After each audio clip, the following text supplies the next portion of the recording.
Bismillahirrahmanirrahim. Assalamualaikum warahmatullahi wabarakatuh. Alhamdulillahirabbil alamin. Wassalatu wassalamu ala Rasulillah sayyidina wa maulana Muhammadin wa ala alihi wa sahbihi wa sallam. Ya Fattah ya Alim iftah qulubana. Allahumma salli wa sallim ala sayyidina Muhammad wa ala sayyidina Rabbi shrah li sadri wa yassir li amri wa hlul 'uqdatam min lisani yafqahu qawli wasaddi lisani wahdi qalbi bihaqqi sayyidina Muhammadin sallallahu alaihi wasallam. Subhanaka la ilma lana illa ma 'allamtana innaka antal alimul hakim. Amma ba'du. Alhamdulillah, puji syukur kepada Allah Subhanahu wa taala yang mana Allah masih memberikan kita nikmat iman, nikmat kesempatan, dan kemudian adalah nikmat ketaatan. Yang mana nikmat ketaatan ini adalah nikmatul azam, nikmat yang paling besar. Karena ketaatan ini hanya orang-orang yang Allah gerakan hatinya, yang Allah berikan taufik wal hidayah. Tetapi kalau nikmat rezeki, siapapun Allah berikan, maupun orang itu taat ataupun tidak taat, Allah akan tetap memberikan rezeki. Tapi kalau rezeki, masalah ketaatan hanya orang-orang yang hamba pilih. Sebagaimana Nabi katakan, "May yuridillahu bihi khairan yufaqihu fiddin."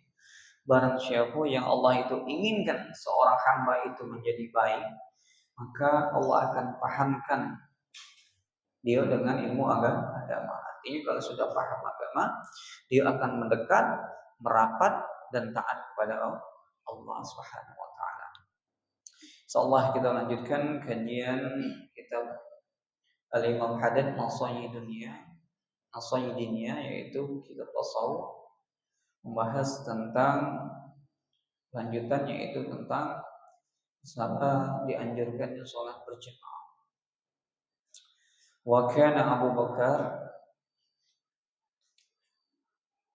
qala musannif rahimahullah nafa'ana bihi wa bi ilmihi fid dharain amin ya rabbal alamin. Fa iyyaka an tadkhalifu 'an salati jama'ati li ghairi uzrin. Maka hendaklah kalian itu jangan meninggalkan salat berjamaah. Mungkin kalau di aspek fikih ada beberapa pendapat dari ashab Syafi'i, ada yang mengatakan fardu kifayah, ada yang mengatakan sunnah muakkad. Imam Malik juga ada yang fardu kifayah ashabnya, ada yang mengatakan sunnah muakkad, ada yang mengatakan fardu ain. Kapan jadi fardu ain? Cuma satu, ketika sholat Jumat. Nah, kalau hari-hari biasa sholat 5 waktu maktubah, zuhur, asar, maghrib, isya, subuh, ada yang mengatakan fardu kifayah, ada yang mengatakan sunnah muakkad. Kalau sunnah muakkad, sunnah yang sangat ditekankan. Kalau fardu kifayah, ada beberapa orang yang mengerjakan, atau satu orang berjamaah sudah gugur lah kewajiban berjamaah.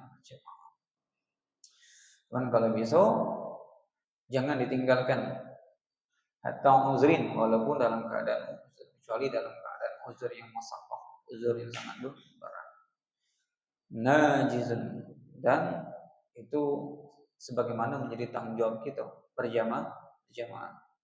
Bahkan di dalam hadis Nabi katakan, alaikum jamaah, hendaklah kalian itu berjamaah, kata Nabi. Karena berjamaah itu memperkokoh, menguatkan, mempersatu umat.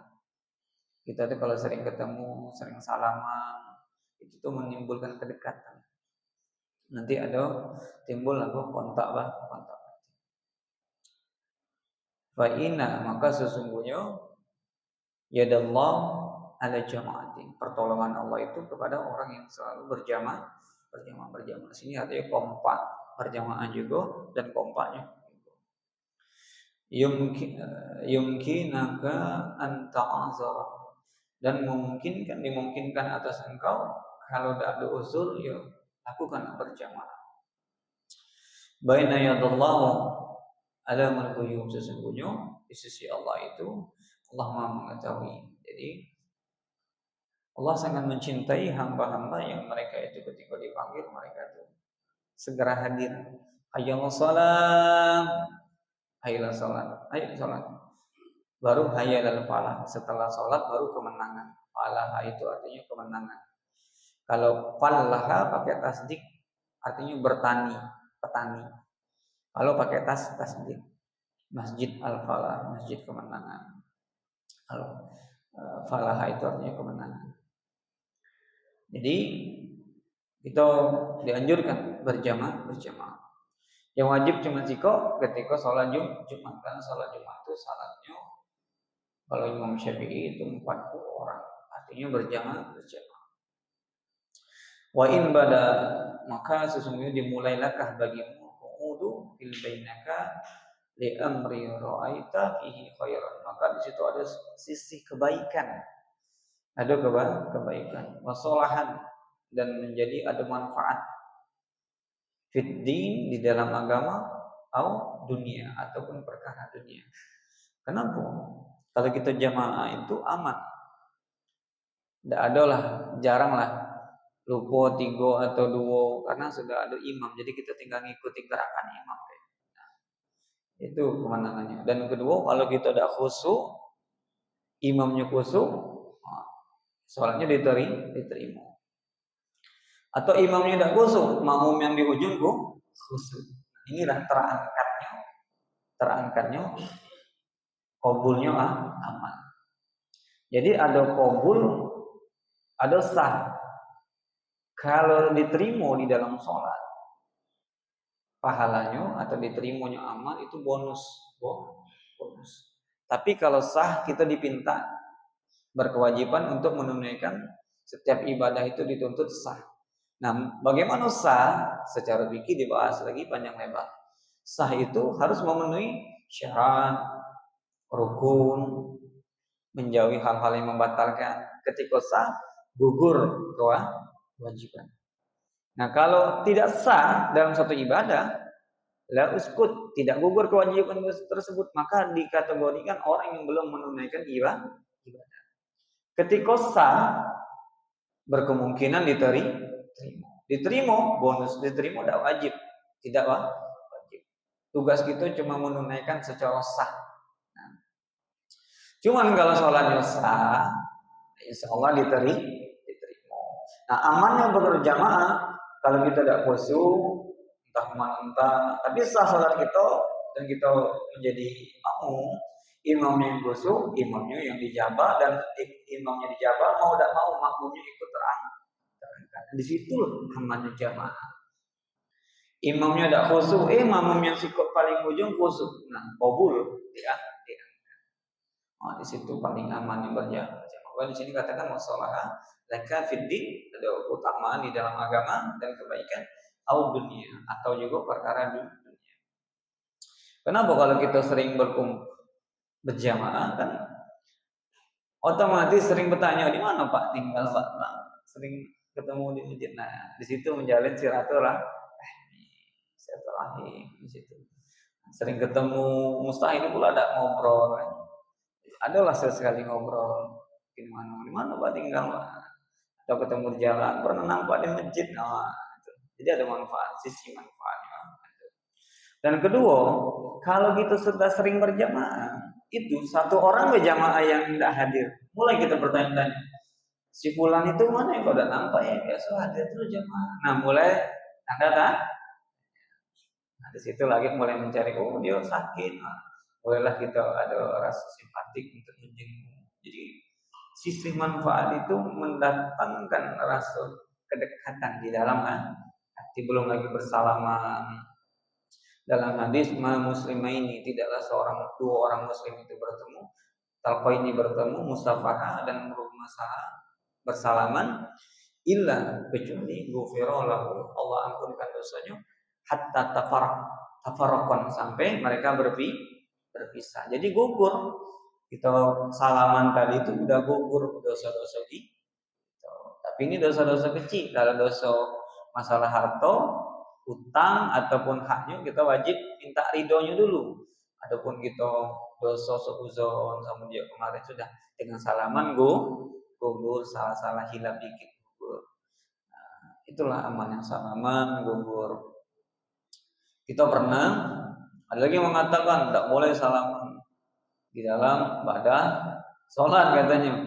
Nah, itu hadis kalau kita ngaji ilmu hadis, ada hadis yang sifatnya khos, ada hadis yang sifatnya am. Am itu umum.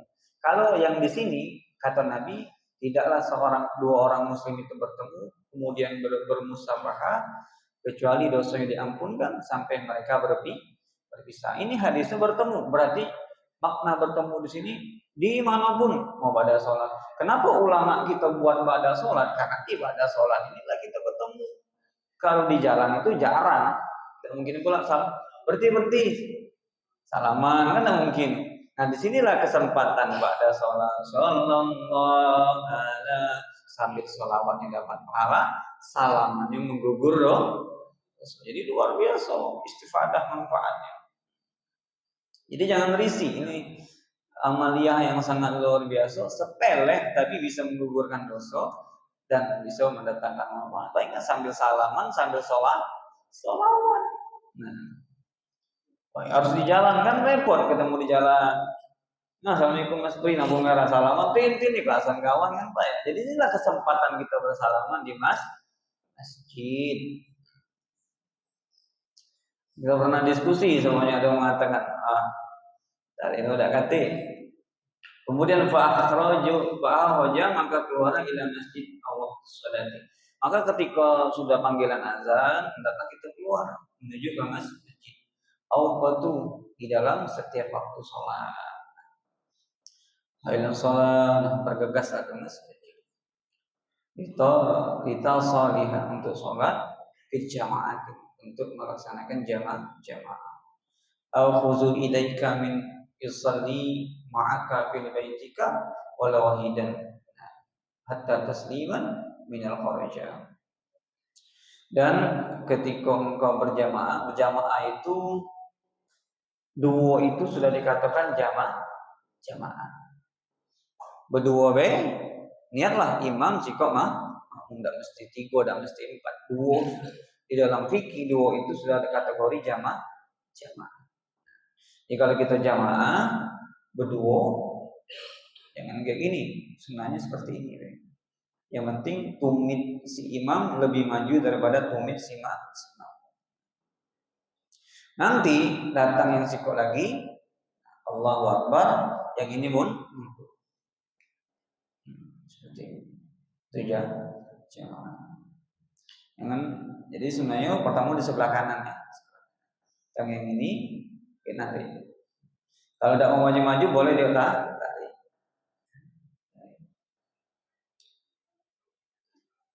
Itu namanya jamaah. Jadi berdua sudah dikategorikan jamaah. Atau kita dewean, kita yakin nih biasanya segitu nih datang nih segini nih. Sudahlah, aku sholat dewean dulu lah. Niat imaman. Allah sholli fardhu maghribi. Allahu akbar. Datang nih sini, tinggal ikut jamaah. Atau dia ada niat imam, pas dia ditepuk atau dikudi, boleh dia robani niat ya Allah dalam hati cukup. Aku niat imam, niat jadi imam dalam hati, jangan dilapas, cukup.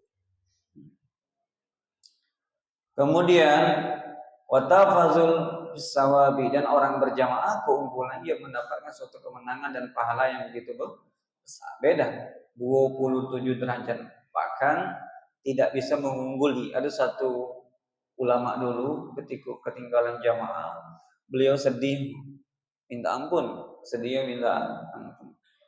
Bahkan kata ulama, salah satu musibah terbesar itu ketika tidak pernah sholat berjamaah. Jadi luar biasa para ulama. Jadi orang itu kalau tidak pernah jamaah atau tidak pernah hadir di masjid, mereka takziah. Jadi mereka itu para salafun saleh bertakziah bukan kepada orang yang mati, tapi kepada mereka yang meninggalkan ibadah. Mereka bertakziah, dikunjungi, apa masalahnya, kok ada pernah ke masjid, orang lain. Jadi ada motivasi untuk membantu untuk berjamaah. Jadi kita semua kita nih berkewajiban berdakwah dengan cara kita masing-masing, mengajak. Jangan kita ingin masuk surga dewe-dewean aja. Ada kajian nih di sini, hadir sekali duduk, enak situ cuma duduk, jamaah. Tugas kita nih saling mengingatkan, mengajak dan mengingatkan sesuai dengan porsi kita sendiri masing-masing. Kemudian jadi pahalanya 27 sampai 25 derajat. Bahkan satu ulama itu pernah ketinggalan jamaah, dia kejar sholatnya diulangnya 27. Misalnya maghrib tadi dia wajib ketinggalan jamaah hati kan resah. Diulanginya sholat dewean 27 agar menyamui, tapi kata Allah tidak akan terkejar. Sulitnya gitu. Nah, jadi kalau kita sudah jamaah boleh kita ngawani, sudah sholat ya Mas, kawan saya misalnya jamaah ini namanya sedekah. Ngawani dia. Nanti yang ini kalau dia sudah sholat, niat deh kodok. Kalau dia pernah ninggalin sholat yang lalu nih, boleh tidak sholat? Nah, boleh. Kita kawani. Segitunya untuk dapat pahala berjamaah. Fa innal jamaah, sesungguhnya jamaah itu tahsilul imami wa ma'mum. Karena bagi imam dapat pahala, bagi makmum dapat pahala. Saling menghasilkan. Si imam dapat pahala 27. Kalau imam beda ada makmum kan dapat juga. Paham? Imam dia di sini tegak. Memang di mimbar, cuma jamaah yang dekati. Tidak dapat pahala jamaah karena dewean. Nah, jadi saling melengkapi. Nah, ada si makmum dapatlah pahala berjamaah.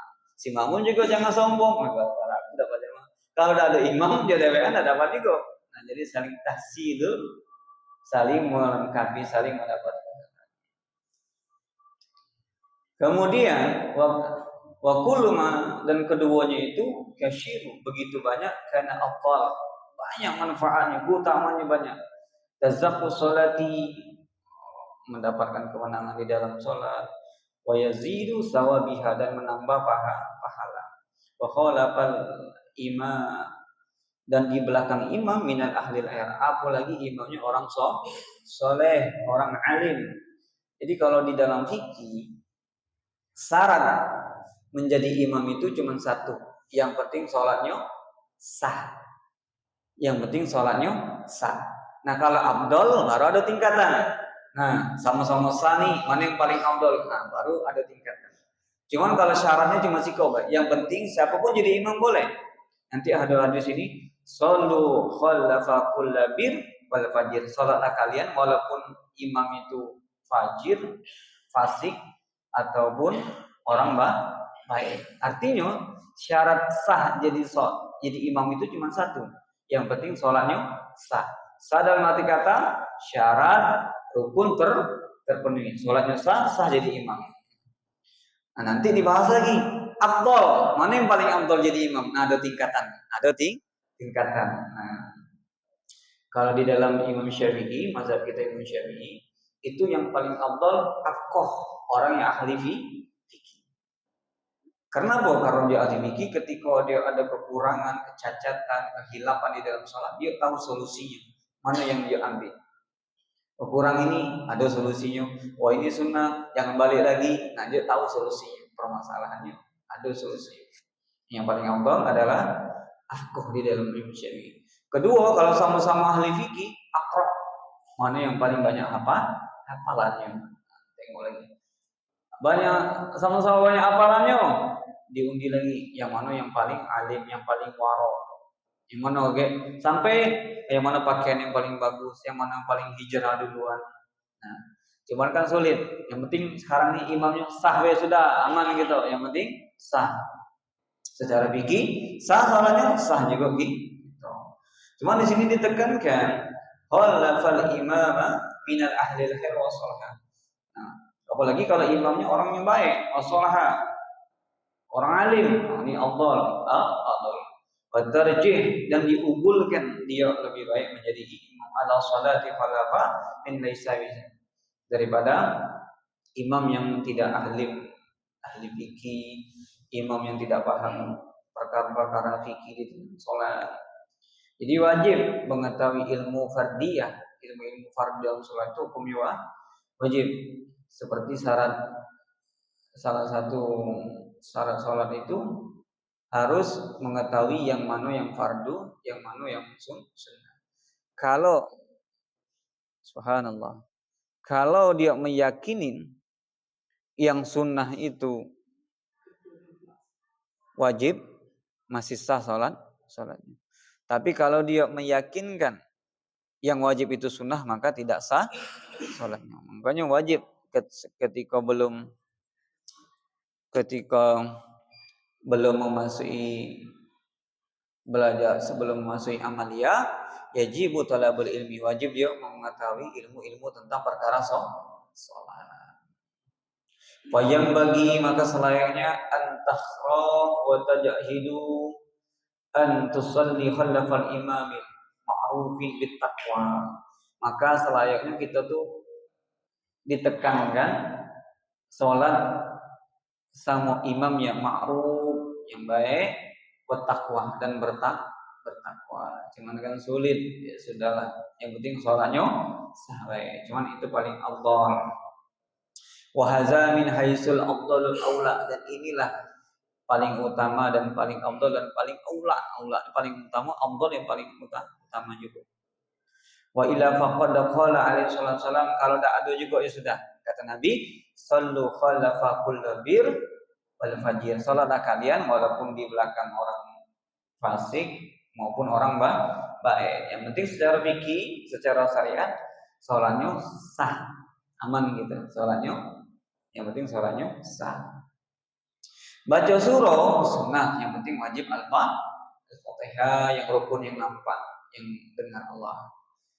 Al-Fatihah. Nah, Al-Fatihah itu fasihnya, tolak ukurnya fasih di dalam fikih bukan masalah nada, tapi makhraj, tasdid itu tepat dan benar. Bukan nada. Kalau nada terkadang bisa mengecoh, nadanya enak, tasdidnya hilang, makhrajnya hilang. Nah, tidak sah. Ada orang tuh biasa cuman makhrajnya benar, tasdidnya benar. Bismillahirrahmanirrahim. Alhamdulillahirabbil alamin.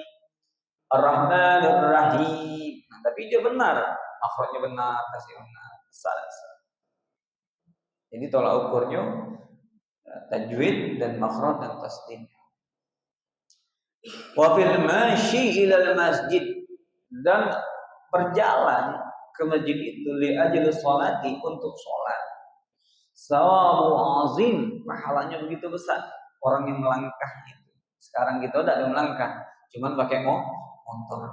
Terhitungnya kata ulama seputaran ban kalau jalan kaki kan khutun, satu langkah. Nah, kalau naik motor seputaran ban. Warid bihi ikhwar, dan warid dikhabarkan dari hadis Nabi sallallahu alaihi wasallam, hatta warid an kulla khatatun, setiap langkah ya khatuha abdul ila masjid tuhsibu, setiap langkahnya seorang hamba ke masjid dihitung, wa tabul lahu fi hasanatihi, satu langkahnya dihitung satu kebaikan. Bayangkan kalau dari Solo ke sini sholat, bukan satu putaran. Itu satu putaran, kita capek ngitungnya mungkin. Nah, cuma kalau mereka tidak capek, itu tidak terhitung paling. Jadi satu bulan itu putaran ban itu satu kebaikan.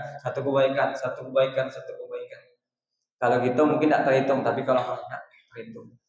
Wa taktubul lahu fi hasanatihi, dicatat, ditulis kebaikannya, setiap langkahnya satu kebaikan.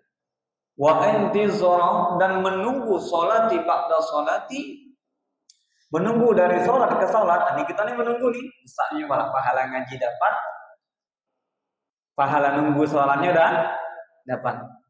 Jadi ada satu hadis di dalam kitab Minhajus Sawi, ini kan Al-Habib bin Al-Habib bin Ibrahim Musami, itu hadis Nabi mengatakan orang yang pergi ke masjid, ke mushola, ke masjid, kalau di situ lapas masjid, ya ta'alam ilman, untuk mencari ilmu, tidak ada niat yang lain, karena lahu, maka dia akan mendapatkan keajru haji, pahala haji wal umroh. Ini luar biasa. Untuk ilmu di sini pahalanya sederajat pahalanya. Jadi kalau dia wajib tetap pergi, jangan sudah ngaji gugurlah nih wajib. Tidak, pahalanya bersetara. Itulah wasya rahmatnya Allah, luasnya rahmatnya Allah itu. Kamu tidak mau nih, tidak mampu kamu nih pergi haji, ini aku kasih pahala haji yang setara. Apa tuh? Duduk di majelis ilmu. Sama sih kok ketika habis sholat subuh berjamaah, semua kok ada kemudian duduk, ya syukurullah, kemudian zikir sama Allah atau ngaji ilmu, hatta sampailah masuk waktu duha atau isra, kemudian dia sholat 2 rakaat, dapat pahala haji dan umroh, tamam sempurna. Jadi ada 2. Salah satunya duduk di majelis ilmu, kemudian sholat subuh berjamaah, kemudian duduk berzikir sampai sholat isra 2 rakaat. Ini luar biasa.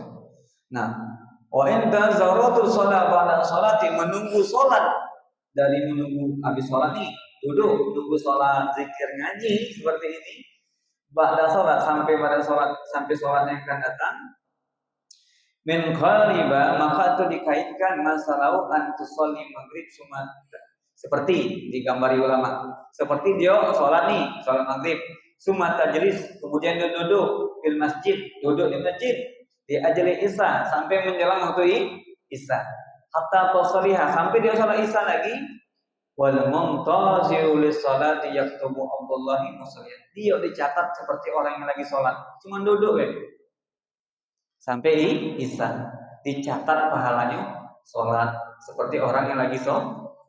Bayangkan, tidak sanggup mungkin kalau dari maghrib ini ke isya kita sholat tegak duduk. Nah di sini kita 2 pahalanya. Pahala menunggu sholat dapat dicatat sebagaimana kita tidak sholat, cuma duduk aja di sini, mau dicatat seperti orang yang sedang sholat. Ini Nabi yang ngomong, bukan anak. Nah, Nabi. Kemudian duduk lagi di majelis ilmu ini, luar biasa, sudah terhitung. Jadi memang pahala dunia ini, pahala di dunia ini tidak Allah nampakkan. Kalau Allah nampakkan, aktivitas dunia ini terhenti. Mas Pri tutup. Kalau nampak disuruh ibadah. Nah, makanya kita disuruh, makanya alladzina yu'minuna bil ghaibi, beriman kepada ini pahalanya besar. Orang-orang yang meyakini, yang beriman kepada aku, kata Allah, yang mereka mau mengejar pahala. Ini luar biasa. Duduk dari maghrib ke isya itu dicatat seperti orang yang musolli, orang yang sedang sholat. Anak rasa tidak sanggup zaman sekarang kita duduk dari maghrib ke isya itu sholat. Mungkin kalau sholat sunnah 20 rakaat mungkin ya, tidak sanggup. Cuman duduk terhitung dicatat orang yang sedang sholat. Jadi luar biasa. Wa yaktubul lahu sawabul musolli, dapat dicatat. Yaktubu itu dicatat dari kata-kata apa? Yaktubu, dicatat lahu bagi dia sawab pahala musolli, orang yang sholat pahalanya. Sawaun kana intazara sholati ba'da sholat, sebagaimana dia selama dia dari habis sholat ke sholat itu ditunggu, selama itu pula dia dicatat kayak orang lagi sholat, walaupun dia duduk zikir kepada Allah, tetap dicatat orang yang sedang sholat. Luar biasa.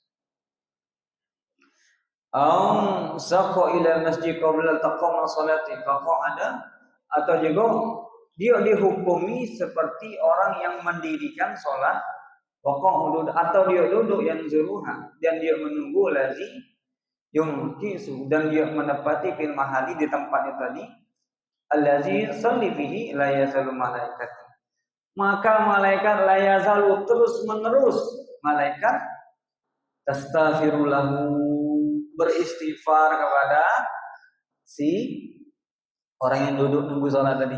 Ya Allah ampunkan fulan, ya Allah ampunkan fulan, ya Allah ampunkan fulan, ampunkan fulan. Jadi luar biasa yang beriringan. Jadi pahala yang kita dapatkan memang Allah simpan, cuman angin-anginnya Allah kasih petunjuknya. Apa? Kita tuh rindu ibadah, rindu duduk majelis ilmu, di hati kita dikasih ketenangan, di dunia kita dikasih kemudahan. Surga itu sebelum kita masuk surga, itu Allah berikan hawa-hawa angin surganya di Apa tuh contohnya, Pak? Mudah berbuat, Pak. Amal itu ringan, nah jamaah itu gampang. Nah pergi majelis itu tidak kati halangan, berarti dapat surganya dunia. Tapi neraka itu Allah gambarkan juga di dunia. Panas be, gelisah be, ngamuk be. Panas tak? Panas itu sifatnya belum masuk neraka Allah kasih gambaran dia. Jadi gitu. Sebenarnya kalau kita semakin ngaji kita tahu nih, aku nih hawa-hawa neraka, hawa-hawa surga. Nah kalau kita udah ngaji kita biasa nganggap marah itu biasa, tidak tenang itu biasa. Nah surga di dunia Allah beri ketenangan, Allah berikan gampang ibadah, mudah berbuat baik, dapat surganya dunia. Istilahnya tuh duplikatnya lah nih contohnya nih, istilahnya tuh kalau kita kerja tuh apa namanya itu training dulu lah. Nah agak di sana baru dapat yang tenang, yang palingnya. Dan malaikat tastaghfiruhu, beristighfar, ya Allah minta ampun sama si. Nah, ciri-ciri dosa kita diampuni, maka kita mudah untuk ibadah. Terkadang bahkan kata ulama, salah satu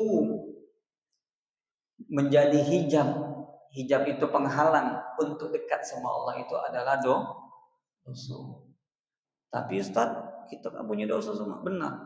Cuman ada orang yang bertobat, ada yang tidak mau tobat. Nah inilah yang menjadi penghalang. Berat ibadah. Bahkan di satu hadis, az-zanbun, dosa itu nuqtatun fil qalbi. Itu akan bertitik di dalam hati kita, aswad, warnanya hitam. Titik hitam, hitam, hitam. Nah kalau jo istighfar, lepas lagi hitamnya. Kuali itu tidak pernah dicuci, hitamnya melekat, bekarat, airnya tidak telam lagi dicuci. Begitu juga hati, airnya keras. Nah, kalau hati sudah keras, kata ulama, kaswal kalbu, kerasnya hati, la yanfa'u mau'izatun. Orang yang sudah hati keras, nasihat itu tidak manfaat. Tidak manfaat, mental masuk kuping kanan langsung keluar, bukan kuping kiri. Kalau kuping kiri masuk enak berarti masuk, tidak masuk kuping kanan balik lagi keluar. Kalau hati lembut masuk ke sini ke hati, tidak ada lagi keluar, langsung nyimpan, transfer. Jadi kita minta, ya Allah berikan taufik wal hidayah, ya Allah lembutkan hati. Yo setiap hari istighfar minimal sebelum subuh itu istighfar 100 kali. Astagfirullahaladzim allazi la ilaha illallah hayyul qayyum. Subhanallah, subhanallah bihamdi, astagfirullahaladzim minimal 100 kali. Nah, kalau kita emosian nih orangnya temperamen, kata guru kita ngajari istighfar semalam itu seribu itu sebentar kok, 10 kali putaran. Jadi kalau kita marah terus, nah bangun tahajud, duduk istighfar tengah malam 1000 kali. Rasakanlah efek, tapi minimal 40 malam. Jangan baru 2 hari kok masih tidak ada pengaruh, belum lah. Minum obat lama-lama baru sembuh. Disuruh dokter itu minum obat 3 hari, 4 hari baru sembuh, baru merasakan efek. Begitu juga kalau kita ingin mencoba itu amalia, hasil amalia minimal kata ulama istiqomah dulu 40 kali. Istiqomah dulu. Kemudian setelah beristighfar, tidak sampai di situ, malaikat beristighfar lahu wa tad'u lahu, dan mendoakan si orang yang menunggu salat tersebut hatta yahdasu, sampai mereka batal wudu, sampai mereka berhadas. Makanya sih kok jangan kalau kita habis batal wudu lagi. Selagi kita berwudu itu malaikat akan mencatat kita sebagaimana kita orang yang dalam keadaan ibadah. Tuh. Ada amalan yang paling gampang, pahalanya besar kalau meninggal dalam keadaan sahid, si masiko. Salat ida, zikir ida, si masiko. Jago wudu, nak pergi kerja wudu dulu. Kita meninggal syahid, orang dalam keadaan berwudu, mental orang nak nyantet pun tidak bisa. Karena apa? Yang menjaganya malaikatnya Allah. Kalau malaikat manusia yang jaga masih lalai, masih terkantuk, tertidur. Tapi kalau malaikat tidak tidur deh. fi mahalil ladzi salli fihi la yazalu malaika kullu zalika qad warad bihil akhbari an Nabi SAW. Ada juga hadis di dalam hadis Nabi katakan, ala adalukum ala ma yahmullahu bihil khotoya. Mau tak aku tunjukkan kalian untuk penghapus dosa dan penghapus kesalahan, yarfa'u bihi darajat, dan mengangkat derajat. Kata Nabi, mau tak aku kasih amalan yang bisa menghapus dosa dan bisa mengangkat derajat. Nabi nunjuk sendiri kepada sahabat. Kata Nabi, ada amalan kalau kalian lakukan ini, dosanya terhapus dan mengangkat derajat. Apa itu?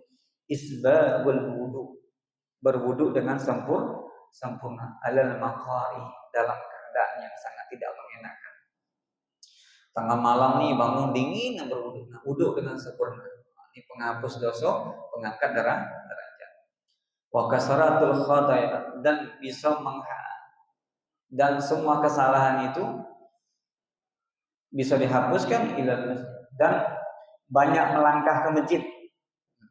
Jadi setiap langkah ke masjid itu penghapus dosa, pengangkat derajat, dan dicatat satu kebaikan. Wa kasratul khata ilal masjid, dan banyak-banyaklah melangkah ke masjid, artinya berjamaah. Wa tanzaru salati ba'da salat, menunggu salat setelah salat. Fi salati, di dalam salat, ma in zaratum salati, selagi kalian menunggu salat. Nah, ini amalannya penghapus dosa, pengangkat derajat. Dan setiap langkah kalau orang berjalan ke masjid itu bisa menghapus dosa. Jadi luar biasa pahalanya. Di dalam hadis lagi Nabi katakan, basyirin, kasih kabar, kata Nabi. Kasih kabar masain, orang-orang yang berjalan ila masjid, di dalam ke masjid, fi zulumi, di dalam kegelapan, berarti waktu fajar, subuh-subuh, dalam keadaan ngantuk berat, dipaksanya bangun, hari masih gelap bangun. Orang kayak gini bin nuri tamam, dia akan mendapatkan cahaya yang sempurna yaumul kiamat. Di dalam orang itu dalam keadaan gelap, di padang mahsyar gelap, hari kiamat gelap gulita, dia dapat pahala yang sempurna, luar biasa. Paksa gitu. Jadi ibadah itu jangan nunggu datang hidayah, kata pergilah untuk majelis untuk dapat hidayah. Tidak iso dipaksa. Emang hidayah itu datang dari Assalamualaikum, aku hidayah datang ya. Salah, dipaksa. Jadi ibadah itu sifatnya dipaksa, lama-lama menjadi kebiasaan. Sudah naik kebiasaan menjadi kebutuhan. Baru ketika kita tinggalkan, mulai Allah subuh siang anggu, mulai gelisah hati. Karena itulah sudah melekat menjadi kebutuhan. Nah itulah. Kemudian sedikit manfaat. Insyaallah kita sambung lagi di pertemuan yang akan datang. Wallahu a'lam bishawab. Subhanakallahumma wa bihamdika, asyhadu an la ilaha illa anta, astaghfiruka wa atubu ilaik. Wassallallahu ala sayyidina Muhammadin wa ala alihi wa sahbihi ajma'in. Alhamdulillah.